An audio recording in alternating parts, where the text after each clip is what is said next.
Mochica. Intermedio temprano. Contenido. Medio geográfico. Desarrollo histórico. El comienzo. La expansión. El ocaso. Organización política. Sociedad. Economía. Señor de Zipán. Religión. Manifestaciones culturales. A. Cerámica. Pictóricos o iconográficas. Escultóricos. D. Arquitectura. C. Metalurgia. D. Hipótesis de escritura. Medio geográfico.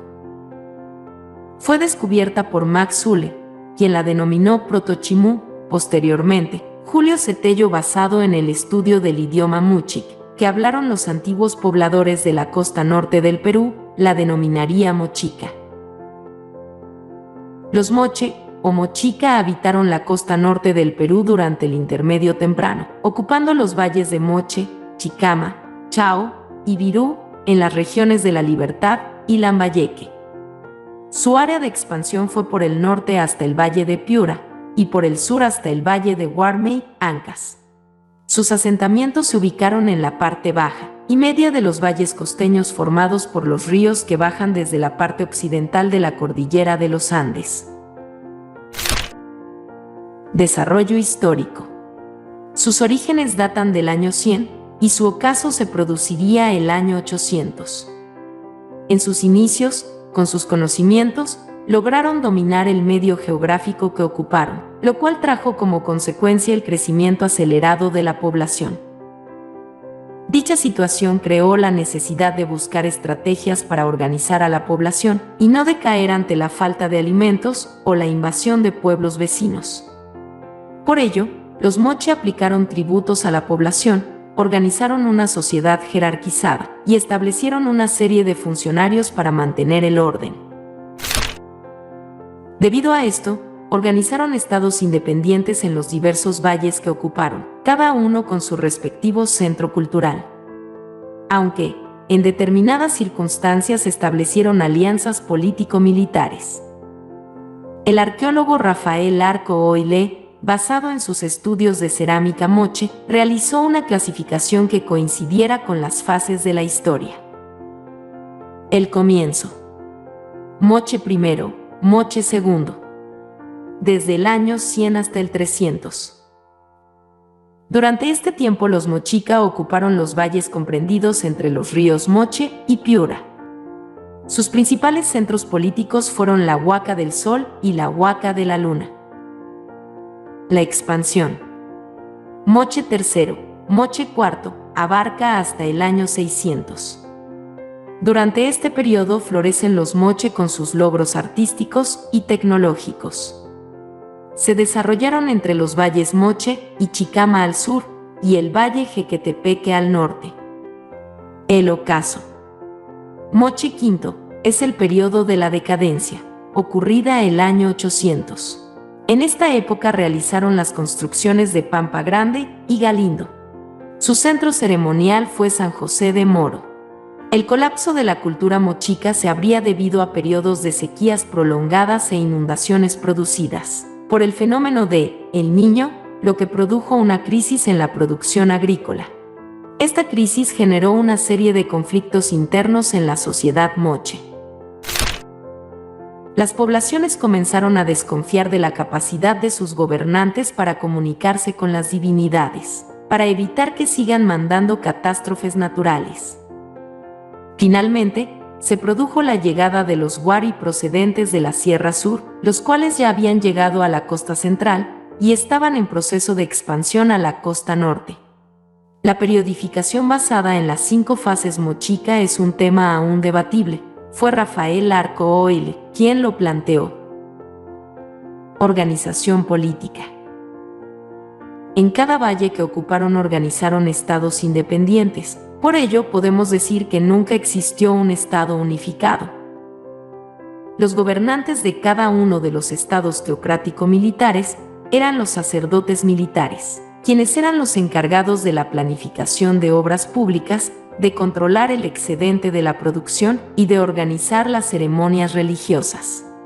Ante determinadas circunstancias, se establecieron alianzas político-militares entre varios estados. De esta forma se establecieron confederaciones de valles cuyo gobernante máximo era el Siekik, sacerdote militar, quien dirigía los enfrentamientos que se emprendían para lograr la expansión territorial.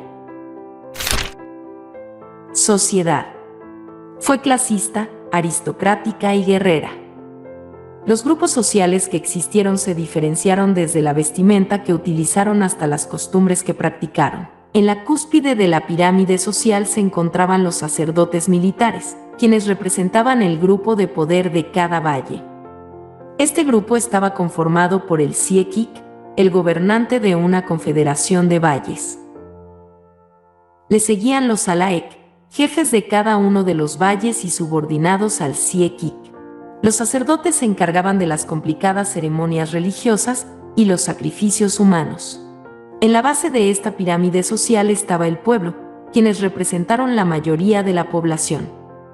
Tenían la obligación de entregar al Estado su fuerza de trabajo en forma de tributo, la misma que era utilizada en las labores agrícolas, construcción de templos y obras de irrigación. El pueblo estaba conformado por campesinos, pescadores, tejedores, artesanos, entre otros. Economía. Su principal actividad económica fue la agricultura.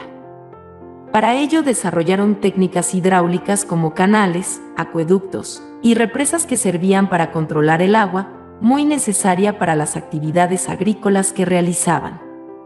Los acueductos más importantes que construyeron fueron La Cumbre, Ascope y San José, que podían irrigar 2 o más valles. Lograron cultivar productos como maíz, zapallo, frijol, maní, piñas, entre otros. Para incrementar su productividad utilizaron abonos provenientes del guano de las islas y el excremento de los camélidos. La ganadería de camélidos también representó una fuente importante de alimentos. Asimismo, se dedicaron a la crianza del cuy y a la recolección de caracoles terrestres y mariscos.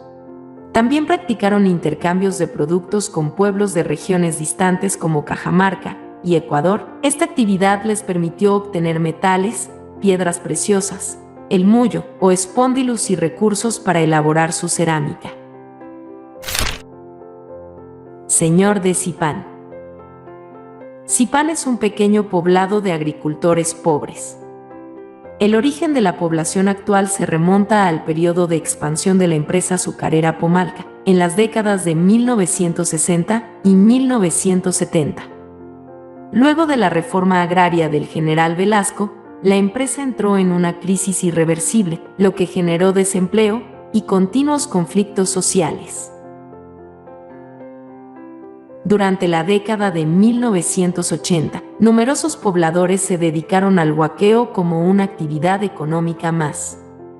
El descubrimiento de las tumbas del señor de Zipán, en 1987, significó el fin de esta actividad, pero al mismo tiempo alimentó las esperanzas de hacer realidad el desarrollo de la localidad, a partir de la actividad turística estimulada por el importante hallazgo.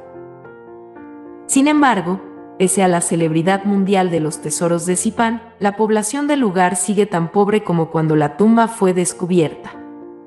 Esto se debe a la forma unilateral como intervino el Estado en el proceso de investigación y promoción de la población.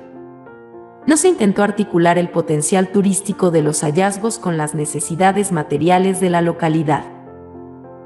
Esto generó, por ejemplo, mucha desconfianza y descontento entre pobladores y arqueólogos.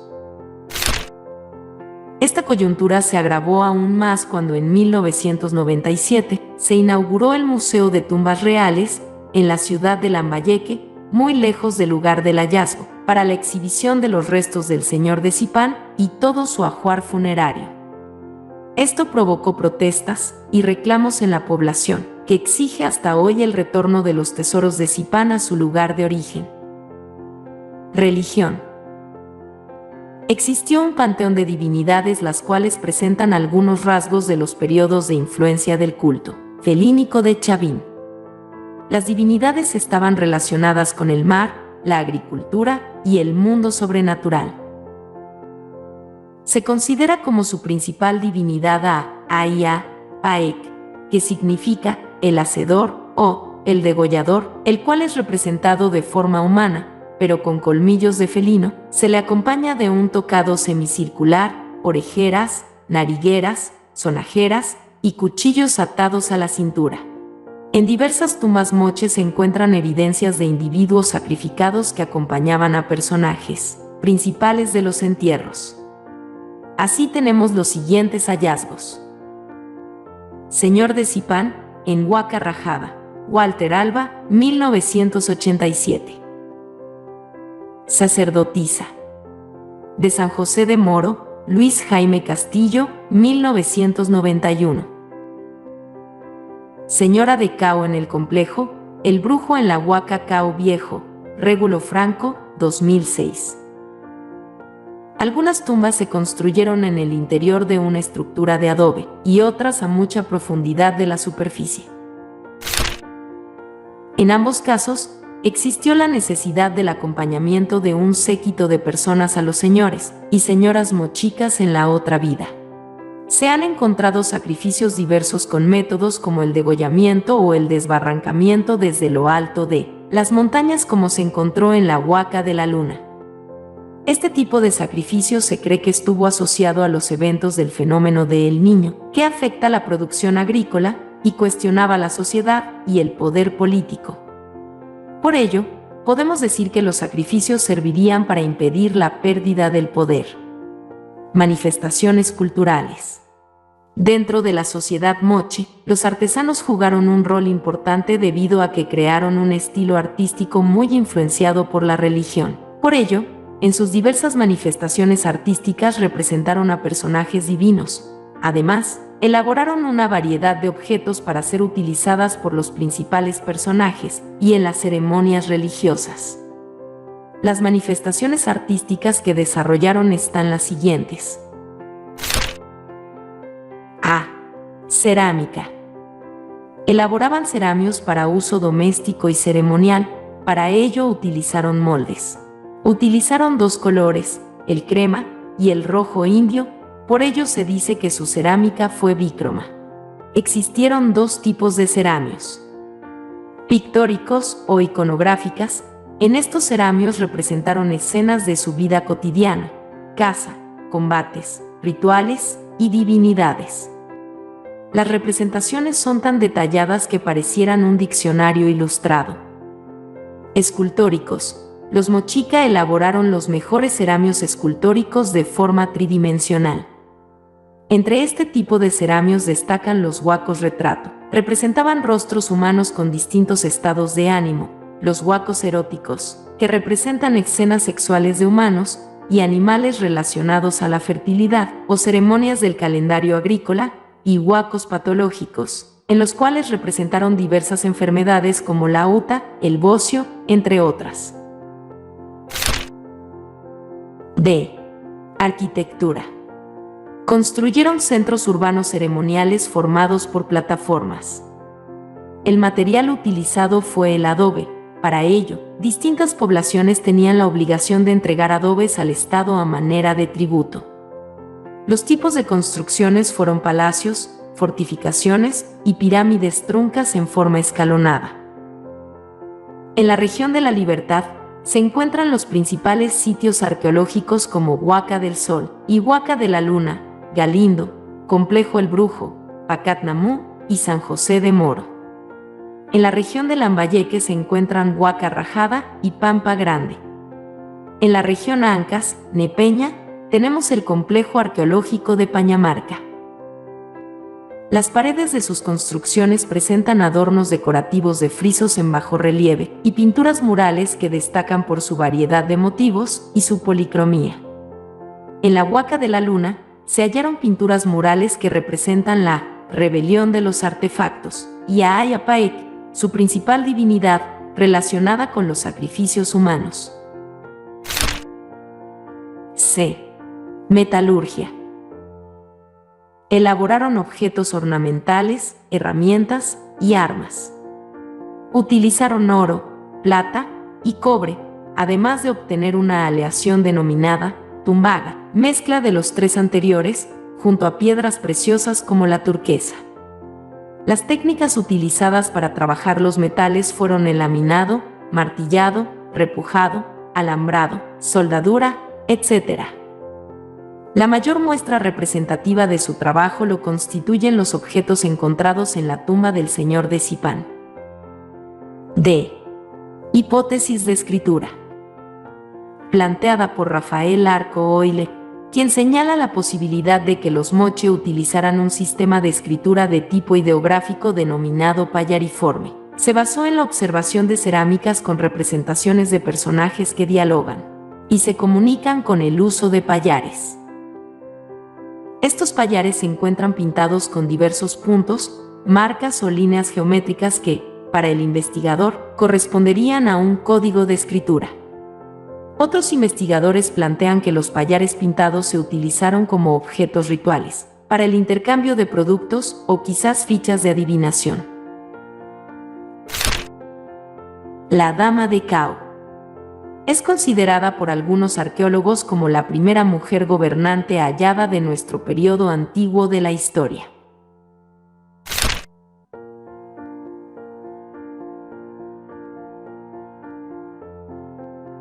Comparte, comenta, dale me gusta, suscríbete e interactúa para seguir aprendiendo sobre historia.